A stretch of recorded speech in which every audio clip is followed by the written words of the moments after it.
He should give up his day job. Be a dancer. Move to New York, If you want some blog material, dancing. you could do that. I bet even if it looks bad, we could make it popular. It'd go viral in no time. Huh? It'd go viral in no time.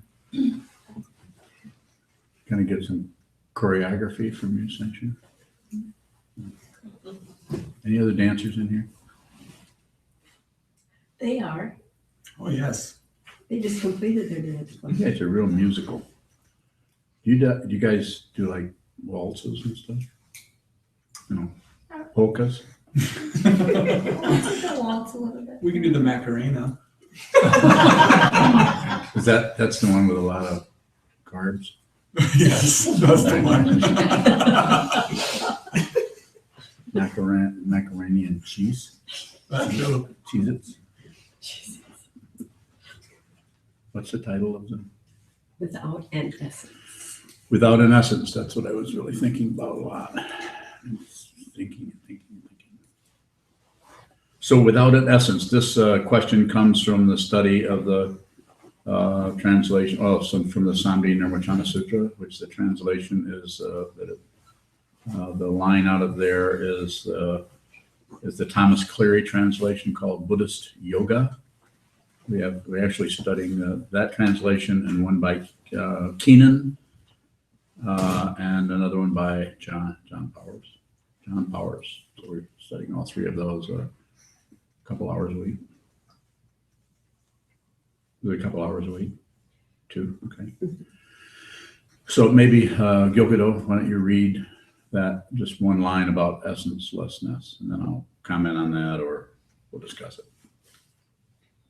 The Buddha also says that all things have no essence, no origin or extinction, that they are fundamentally quiescent and inherently nirvanic.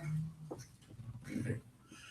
So this is an ultimate teaching that is using concepts is meant to encourage us, help us, support us in our awareness practice, so that we can begin to trust in our own personal way, not in some prescribed way, the way of trusting or the way of doing, although some teaching happens like that, so that we can begin to trust our own innate nature, our own basic nature. The basic nature is not doing anything.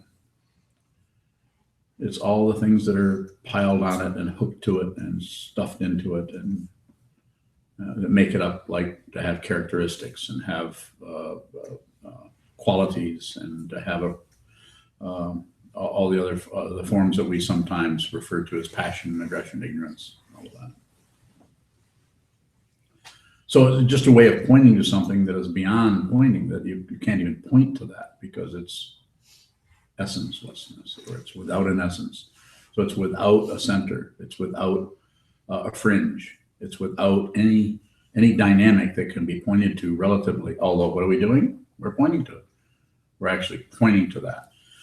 In the Zen tradition, the way that's often done is often done with koans, or complicated logical puzzles that if you try to figure them out, you get a headache, because they tend to turn in on themselves, or they're questions without any, that are logical questions, but are setups for not really getting anywhere logically. It takes you up to the brink of something, and then if you're going to go any further, then you have to step beyond that into what, using the relative term, essencelessness. So that gets its meaning from what? Essence. So here again, a contrast, where it's a setup. It's a setup for helping you, but it's actually a setup for the logical, self-centered mind of the seventh consciousness, the consciousness that thinks there is something to defend, something to promote, something to modify, correct, and so on.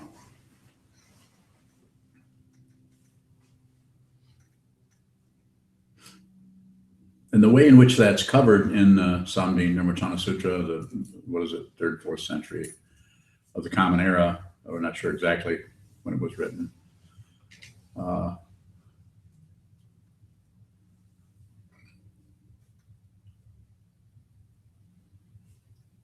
It's saying this in such a way that If you are a meditator, if you are someone who sits still and watches the mind, watches what appears as objects in the six sense fields, sounds, smells, tastes, touch, thoughts.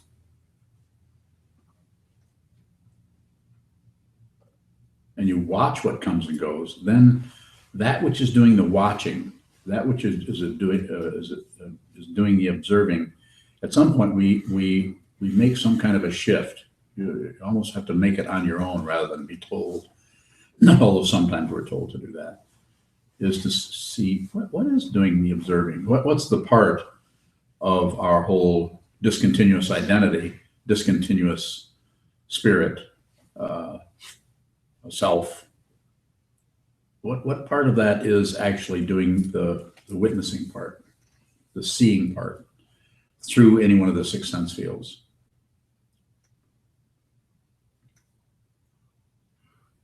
And it seems that by studying this, by looking at this closely, that we're taken more and more and more away from our relative mind of that has reference points, logical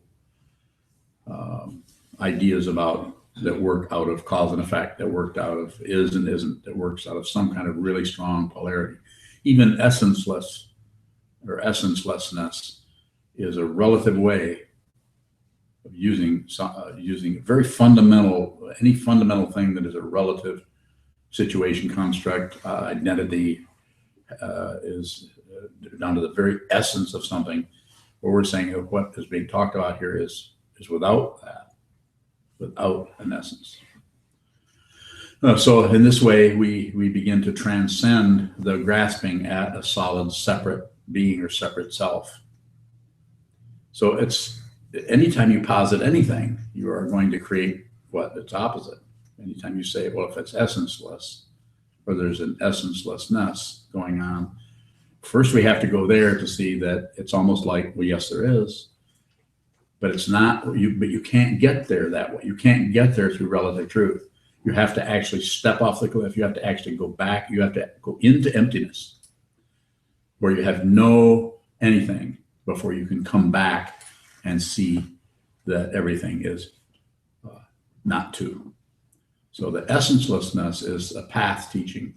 It's part of helping you take your intellectual, logical mind that is grasping at this, rejecting that, and shutting down on something else, and trying to jockey for position, some kind of position of advantage or understanding. And the understanding is doesn't have an essence. That's not funny, I know.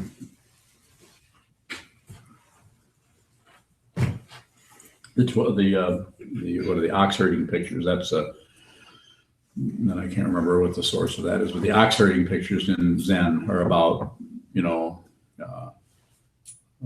seeing the mind, using the image of a bull, and I don't remember how they all go, but there's a process of going out further and further out on a limb and getting to where there's nothing but just nothing. You're just a circle.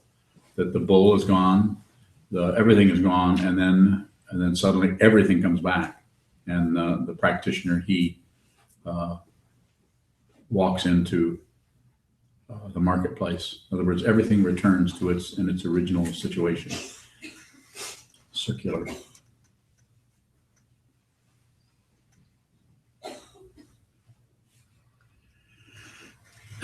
So, based on some people are studying the Samdhi Nirvana Sutra and talking about essencelessness, which is the name, I think, of the chapter, one of those chapters. So, are there any further questions that can take us further into the material? Yes, Jigme.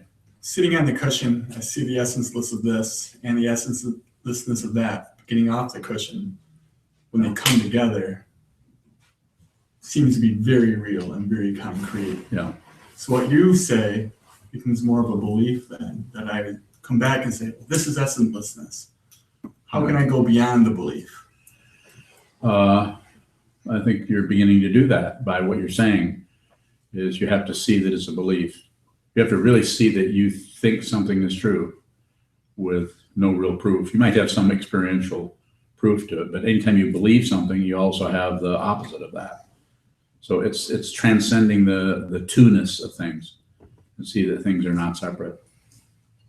And so the idea of going beyond might be going into it rather than going beyond it. How do I go into it? Sit more. But when I sit, it's no longer a belief, but it's when I don't sit that I'm glued. We'll just sit instead of doing other stuff. I just create so much suffering Yes. when I'm out there. You know, in your path, you may be that you're going to have to go through the experience of seeing all the suffering you're creating, because maybe 6 months, a year, 2 years, 3 years ago, you're doing the same amount of creating the same amount of difficulty or chaos, whatever, suffering, whatever you want to call it, but you weren't seeing it. Well, now you're beginning to see that. You're beginning to see the underbelly of the whole thing, see how it works, and you might have to spend some time just seeing how it works without trying to get rid of it.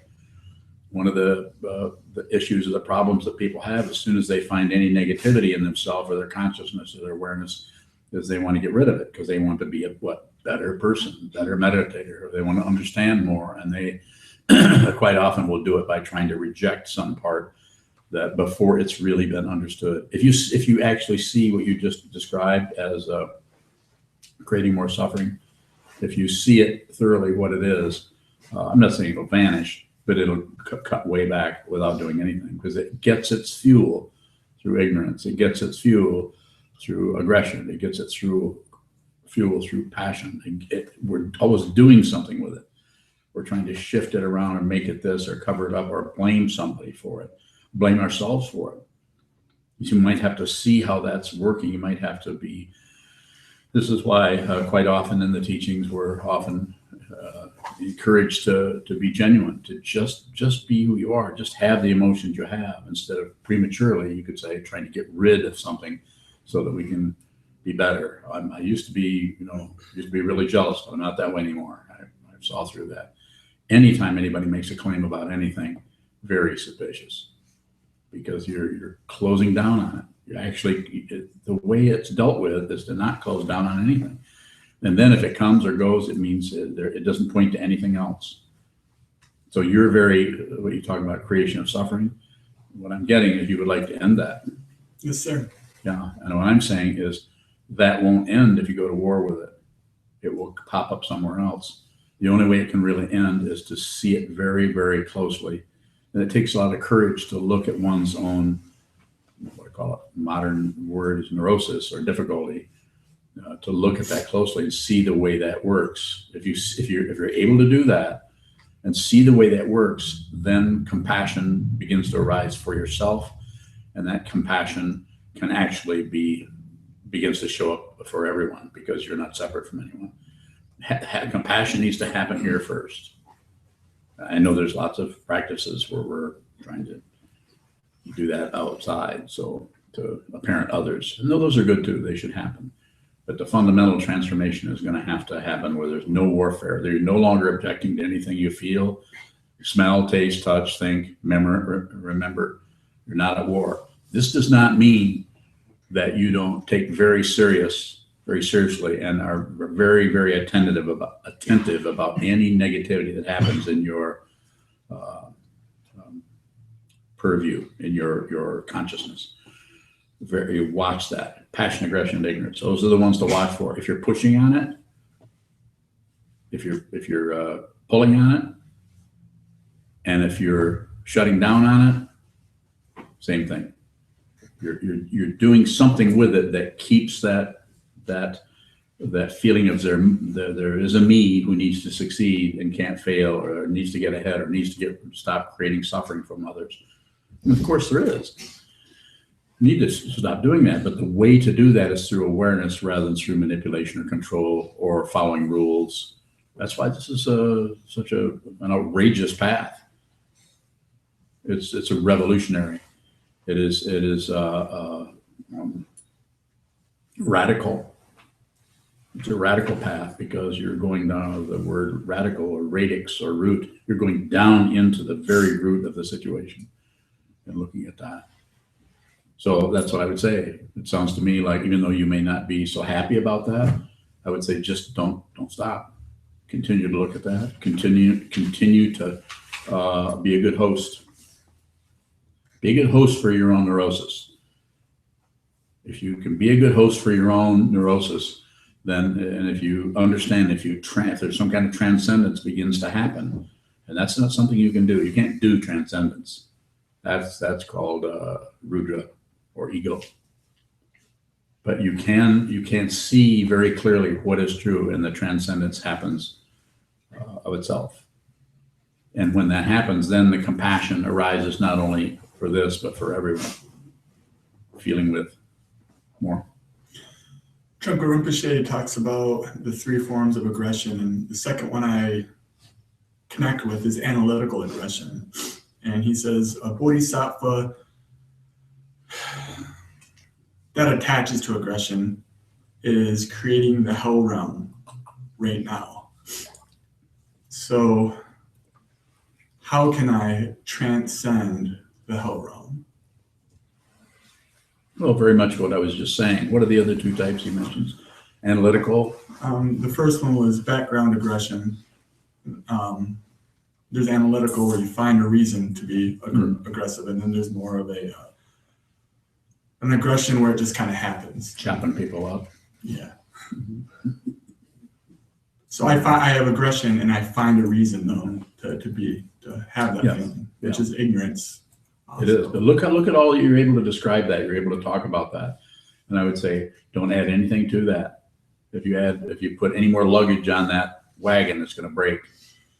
And just use that. What you have right now, you have the tools, you have the concept that he's described, and that's Vajra or intellect. Yeah, go ahead. It's just really hard I to know. create a hell realm and then pull people into it. I know. So just insofar as you can, begin to just observe that. Insofar as you can. I don't know of any other way. The only way, as Trungpa Rinpoche, to use him again, the only way around is through. You can't go around anything. You have to go right into, as he would say. And since you're mentioning him, I'm going to talk more about him since he was my teacher. You have to march directly into disappointment. And it's disappointing to run into the problem and not see any tools laying around. To run into the issue, to the situation, and not have any way of that is workable. But the tool that you have is invisible. It's called awareness. Actually, you have to recognize that. And as a bodhisattva, aspiring bodhisattva, you begin to realize that you're going to have to do it with awareness. You're not going to be able to do it the way they do in therapy, or the way they do in 12-step programs, or the way they do it anyway. Not to take anything away from anyone. You may need to, your particular life situation may require, working on the 12 steps, or being in therapy or psychotherapy. I don't know. But the way we're going to practice it here is, awareness. Bring awareness into that. If you do anything with it, to try to keep it from hurting, which you can reduce it somewhat, but it's always going to, as they say, or as I'm saying, fester and pop up somewhere else. As, I still have that. I thought I got rid of it, but no, I still have it.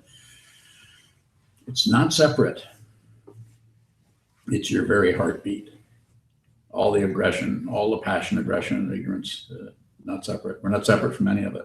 But we have to bring as much awareness as we can to that, so that we can begin to see. And you, as a person who's wired fairly intellectually, like you said, and very conceptual, thinking, analyzing, evaluating, bringing up, pushing down, moving this way, this way. Anytime anybody says anything, your mind goes into gear. And it goes ching, ching, ching, ching, ching. You're thinking about how this works and analyzing. Are they right? Are they wrong? Does it make sense? Does it not make sense? Does it fit in with my understanding, my preconceptions, whatever, or my beliefs? And so, insofar as you can, slowly, but do it in a way that is hardly even noticeable, so that you're retracting your allegiance to the 5 skandhas. You're retracting your allegiance and retreating. You could say retreating, or receding. Might be better than retreating. You're actually just receding slightly into the awareness, so that awareness doesn't feel like anything. It's essenceless. But it doesn't feel like it at first if there's still some kind of self-centeredness that is requiring proof or requiring evidence, or should I or shouldn't I, or still unsure, operating out of hope and fear and working out of the 8 worldly dharmas, then there's going to be some worry or doubt about that, and then we're back to feeling hopeless, and it seems to be necessary to just continue to do that. Hold your seat, continue. As it has been said, the Dharma is good in the beginning, good in the middle, and good at the end. Just doesn't feel like it all the time. So there's nothing to correct. All I would say is continue. Sit as much as you can. If you're sitting for an hour a day, then bring it up. Sit another half an hour at night, or another hour at night. That's hard to do, and you have a full-time business as you do, and you have a relationship and friends and all kinds of other things going on as householder yogis and yoginis would be the way of characterizing it. It's kind of hard to find time to actually do the practice. More? Other questions, please? Yes. Goes on. We're using the word essencelessness. Is that similar to what we talk about with emptiness? It's just another way of teaching it, you know. So I think when you were talking to Jigme, you mentioned essencelessness is awareness. I didn't say that. You did. Did I say that? I thought in a sentence, I thought you said that. Did I say that? Let me look at somebody I can trust. No. I think I alluded to that. You said essencelessness, and Yeah. it's like you're paraphrasing it. The awareness is functions in a similar way because it's not a thing. So then the question was going to be, how do you relate awareness to emptiness? So when you're looking at emptiness, awareness still thinks it is somebody. Awareness is path. So you see the emptiness. But then we get, first we believe in forms. Most people believe in forms. And as meditators, we're encouraged to look at the form and see that it's empty. And then we get hooked on emptiness, which is still path. And then we go further and further, and we begin to see that emptiness is form, form is emptiness. The same is true of feeling, perception, concept, consciousness, and so on to the 5 skandhas. Not separate. So there's lots of different ways of getting to the seeing that there's no separation, but there's fundamentally nothing to do. Even the essencelessness doesn't have any. It's as it says in the Sandi Nirmachana Sutra that it is tranquil, and it's still, and it's silence. I don't know what the translation of the words in there, but it says something like that. It's without qualities. You could say, well, isn't stillness a quality? I'd say, yeah, okay. But we have to use relative teaching to prod ourselves, push ourselves, encourage each one of us to look deeper rather than, and don't settle. Look for the key, because relative truth keeps trying to come up and say, yeah, I'm the end. This is the end of the road. You've found it. Now you know. This is what philosophy does. If you notice that, philosophy, existentialism, all kinds of different philosophical ideas actually end up getting circular.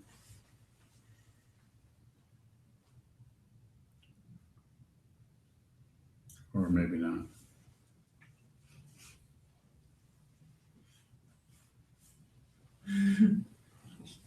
How can you trust that your realization hasn't stopped at emptiness? I'll let you know.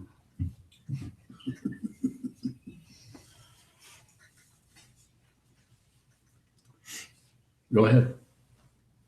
It seems like sometimes the trap is thinking that extinction or freedom or nirvana or seeing emptiness is it. So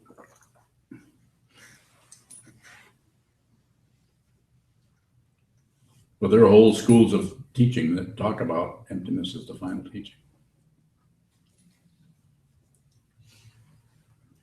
So can it, if you're getting to a point where you think you see that,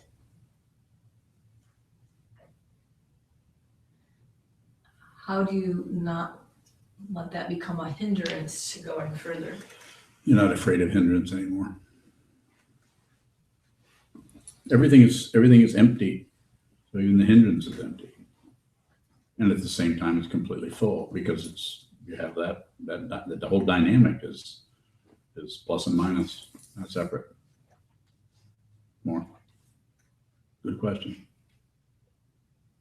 Give me a really hard one.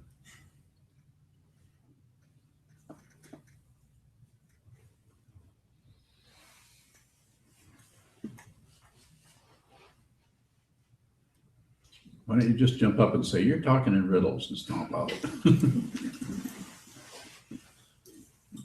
Yes. So a practical way to use that, to try to describe it. Yes. Let's just say at work, for example, it's sort of a depersonalized situation. I go in, I see someone. What you do is based on what you think is happening, but you realize, maybe because of practice, that you can't really know what is happening. So to even go forth and help somebody with a particular method, it's short-sighted, but you got to do it anyway. How do you trust what you're doing, realizing that you can't see the whole I situation? think that's a pretty good start right there, is that you would have some. That's why it's called the middle way. You'd have a little bit of trust or a little bit of confidence in some kind of activity, but you're always aware of any changes. So you're not just coming in, this is my method, this is my roadmap, and this is what we're going to do. You should do this without any kind of investigation or looking around. So a little bit. So you would bring in some of that, but there would always be this open-ended quality of things are changing, things are fluctuating all the time. That's why I say, and have said many times, that plans don't, that's how you know something is a plan. It doesn't work. Plans don't work. But you have to have plans. You have to have the plan so that you can make some kind of movement, so you can see that it doesn't work. Sure, it works somewhat, but it doesn't work to live up to necessarily your expectations. Go ahead. So then take it to an example that has to do with practice. When it's a more mundane activity, you can see if it needs to go this way or that way. But with practice, we don't even know what it is that we may see. So we can't even trust based on how we think it's going. So how do you trust your practice to keep going when it looks like it's getting better, it's getting worse? How do you trust your practice? I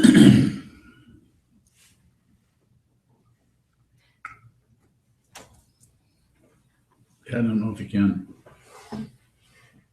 In the way that you're asking, anyway. I think this is why we have strong forms. This is why we function in Zendo to have forms. We chant sutras. We have forms. We have the Hanan bell ring at a certain time. We're sitting in a room. We don't want to come down and sit. We don't feel like it today, but Hanan bell, so it calls us down here. If you live here, you're probably going to practice. Maybe not. You're not going to do the whole 6.5 hours that's scheduled every day, unless you're here specifically for that purpose. But if you're working at a job, then you do as much of it as you can. And everyone is a little bit different there. So you just do it. And whatever arises, that's just what needs to rise in the midst of your practice. And sometimes you feel okay, your practice seems to be okay. And other times it's just terrible. You might even question the whole thing altogether. But it's always about awareness. If awareness is primary, then there's plenty of room for things to come and go and shift around. But the allegiance from just backing up 1/4 inch, the allegiance becomes to the awareness and not to the thinking process, or not to the I like it, I don't like it, it should be, it shouldn't be, I'm doing well, I'm not doing well. All of the polarities that happen that are supported by beliefs and opinions and cultural context of the worldly dharmas of praise and blame, gain and loss. mice and cats. That's not one of them, though, is it?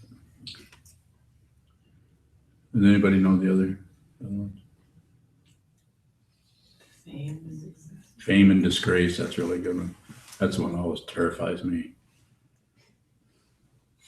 That one, fame, and disgrace. I can't wait to get famous so I can be disgraced. That's one Mr. What's his name? I can't think of his name. What's the guy that's running for president? I can never remember his You're name. not gonna Donald talk. Trump? What? Donald Trump. Pumps. Donald Pump. So the challenge, of course, is to work with the coming into the room and sitting and then practicing at home and then doing what's sometimes called meditation in action, or trying to see very clearly what's happening in our interchanges with any other person. They're a person that we're really getting along with, a person that really is easygoing, and no matter what we say or do or how we feel, they're always nice and accommodating, and they seem to be just with us, and we have no idea what's going on under the surface with them. And then other people, they're everything that happens in their mind is written on their face. You can see, and so we may be one of those people, one of the two, or a combination.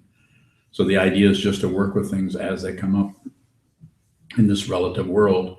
And so it's sometimes said that, your feet are on the ground, but your head is in the clouds. You live as a child of illusion. I think there's a child of illusion in here somewhere. There he is. Yume from Minneapolis.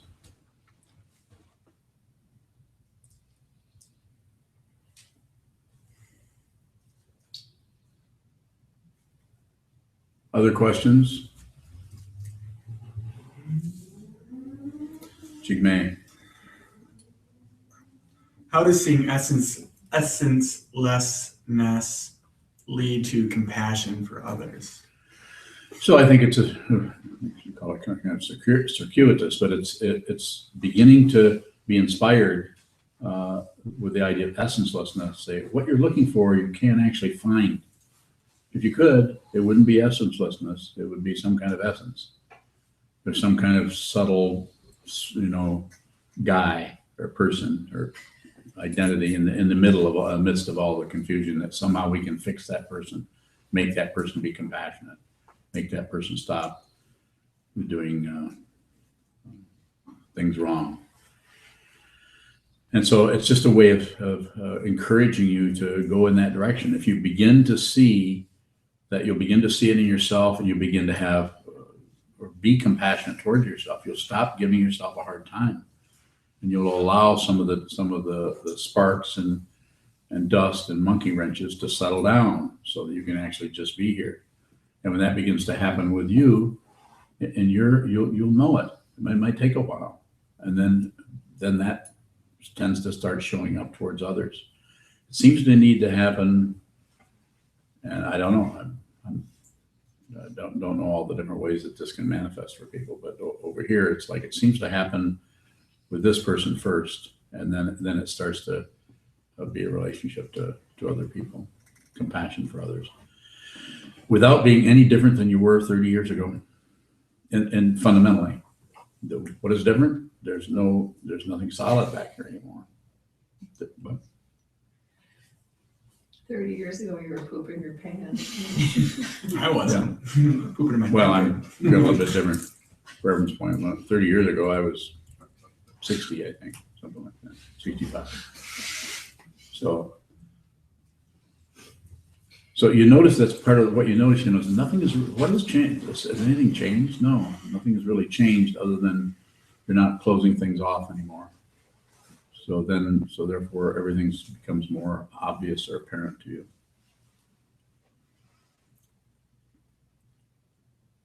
Feeling with here starts to translate to feeling with everywhere. It could happen exactly at the same time. It might be gradual.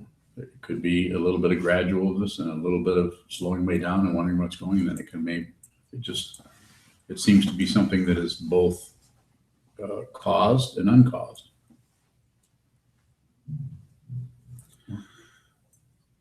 So with awareness, I've been able to see other people's conditioning and how it creates suffering. And with compassion, there's that drive to do something about it. Yeah. So how can I alleviate others' suffering without meddling? That's good. Right there. Yeah, don't meddle. And sometimes it's hard to tell.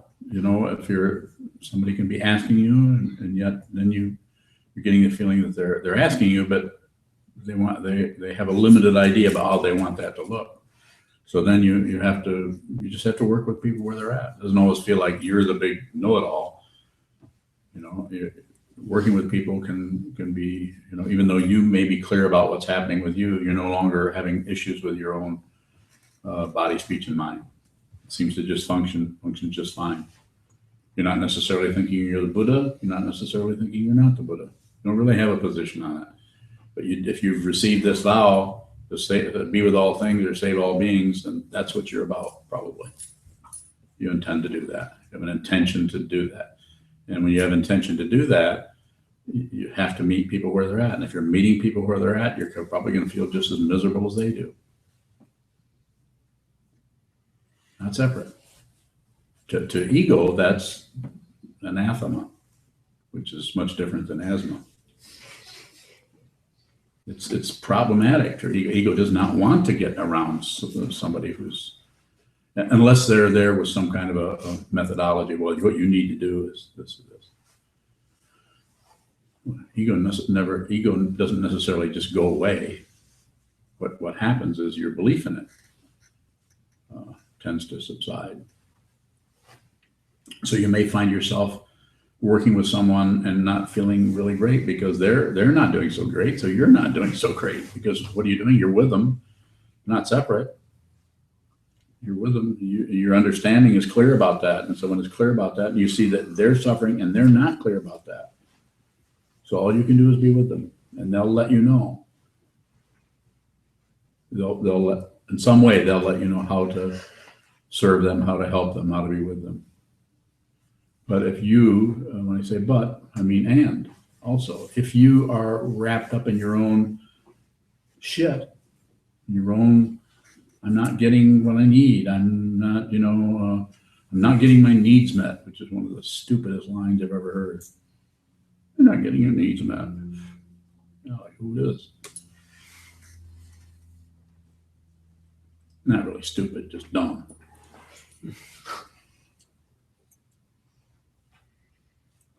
I'm not finished with this guy yet. Further question about that? I think you're ready. Go ahead. Working with kids, Yes. It's really obvious in how this pattern creates more suffering. And people even say, well, what can I do? Yeah. I can tell them, well, do this. Yes. Even if they do that, it's still that same cycle. Mm-hmm. So if I do something, it's nothing. If I do nothing, it's nothing. And so That sounds pretty good to me. Just don't give up. Keep working with it. You can't go halfway up the mountain and say, "Where's the top?" Top is up there. You haven't gotten to it yet. You're still looking at a bunch of dirt and rocks and limbs. You need to be right where you're at. So just keep going. You already have the inspiration to do it. And you already have the inspiration to do. You really want to put other people before yourself. We've talked about that. So we already know you want to do that. So this is how it feels to start that process and start to change your attitude towards situations where you're putting others before yourself. And when you do that, you find that you pretty much can't do much about it. You just notice that now that you're there, then you notice you don't have permission. And it's not like somebody's saying, no, don't help me. Their sense of being able to receive what you have to offer is not there yet. They're either not mature enough or they have more difficulty to go through. You have to respect people's karma. You have to allow people to tumble off down this way or that way. And, be very careful about interfering with anyone. And what that will do is that will, by being careful about it and being very clear about it, then you actually find that you'll start to notice people that you might not have noticed before that really do need your help and are sitting there saying, yeah, I want help. Whereas this person over here that you've been focused on, maybe it's not time for them yet. So you just do the best you can. Looking for results is part of the thing that makes it so difficult. We do something, it didn't work. Well, it's like somebody trying to invent the wheel.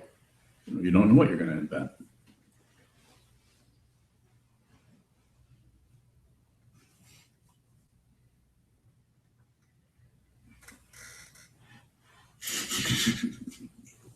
Thank you, sir. Sheldon? Is essencelessness the same thing as everything being independently arisen? That's a way of talking about it, yes. Everything, any two things you can find, or any 5 things or 8 things or whatever, are dependent on everything else for their apparent singularity.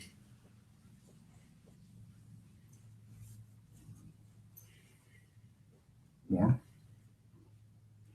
Well, if those are there, then where's the essencelessness? This is a bunch of stuff, hanging out with each other. It's like a bunch of cousins. Didn't that make up something?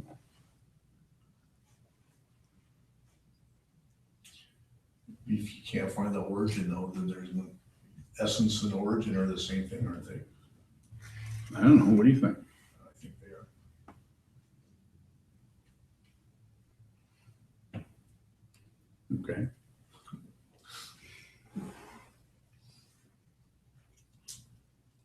Other questions?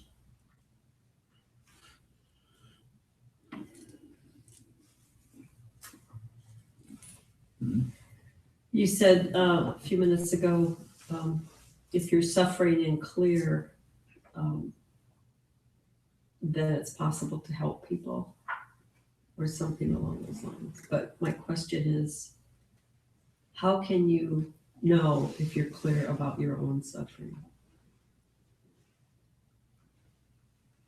I think it might show up in different ways, but there won't be a lot of struggle there. So there's suffering will come and you won't object to the suffering. Suffering comes and you don't take that into a story about why that happened necessarily. You might or you might not, but there's no hassle about your emotions. You're no longer thinking this means that. This happened because of that. This happened because of that. Even though there's something to that, to go into that labyrinth is you're kind of asking for more pain. More. Well, it just seems like there's an attempt to want to measure how that's going. Yeah. How do you exhaust that? You see that it doesn't work. That's a good word. You do exhaust it. The way you see it is you measure and measure and measure and measure. Measure and measure, and then when you get done, you measure some more. Then you measure and measure and measure. And then at some point, it just occurs to you that it's relative. Things are dependently arisen.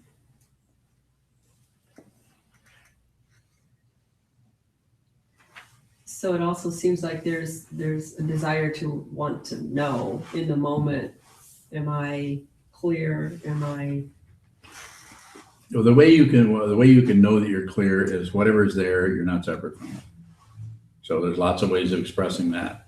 The one way is saying, this looks, I don't feel like separate from anything. Or the way I saw the Tibetan Lama many years ago said, all mine. He did it through territoriality. Everything belonged to him. If everything belongs to you, then you no longer can be a thief.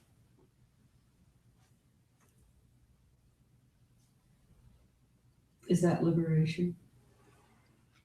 I don't know. What do you think? Feels like it could be. Okay.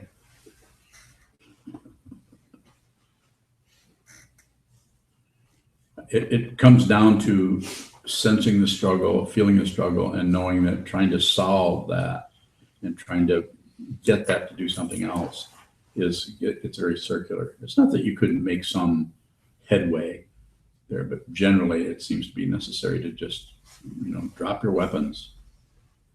Stop fighting with your own feelings and emotions and stop trying to correct, fix, repair, justify, condemn, and use all that.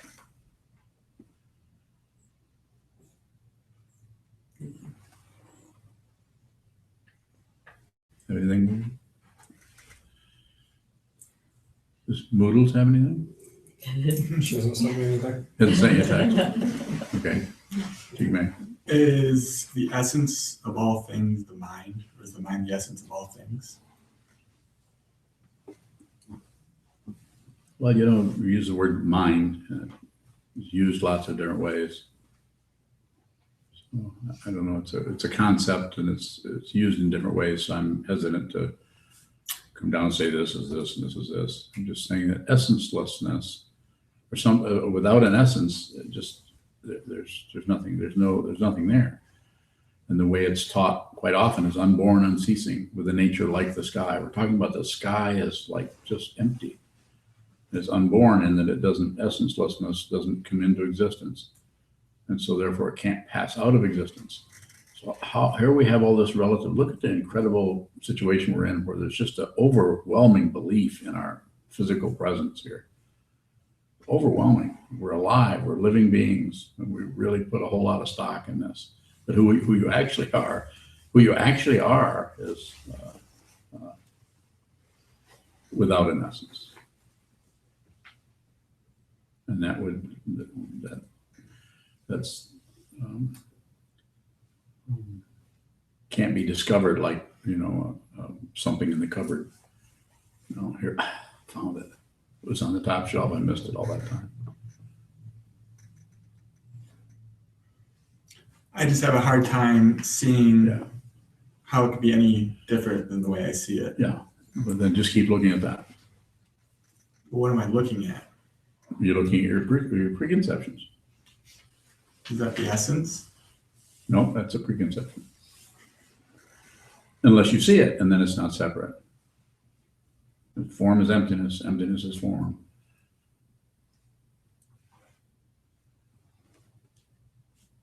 But even if I do see it, I'm just seeing my own conditioning.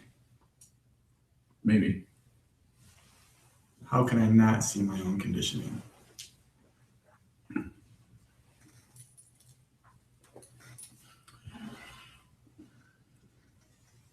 I could talk about it this way. I could say that your own conditioning would get lost in the conditioning of everything else. You no longer have an individual conditioning anymore.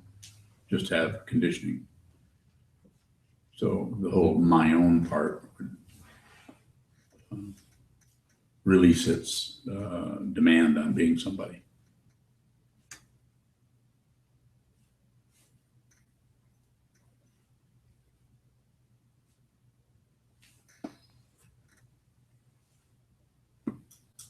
Got nothing. Yeah, you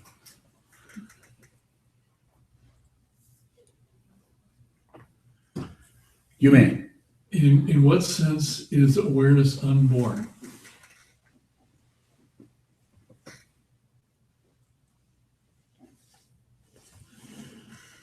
So awareness, which is a relative way of saying something, there needs to be awareness of something. But the fundamental nature there of awareness is unborn in that it doesn't show up unless there's an object. So the only way you can know that there's space is with something in it. Then you can see the space around it. It's like watching when you're doing sitting meditation, you see you watch your thoughts arise. And sometimes it's suggested that you look at the space in which the thoughts arise. See if you can register that. So it's unborn in the sense that it doesn't appear, it doesn't disappear. What appears is the object, and that disappears. But even that is unborn. But the whole thing has to be seen. before some kind of transcendence can actually occur, which of course is not an occurrence.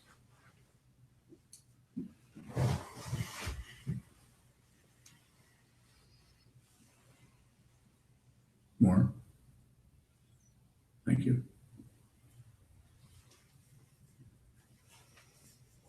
Any other questions before we get to 25 to 6? Anything else? Okay. Thank you. Thank you. So we need a little help setting up the karaoke benches if anyone can help.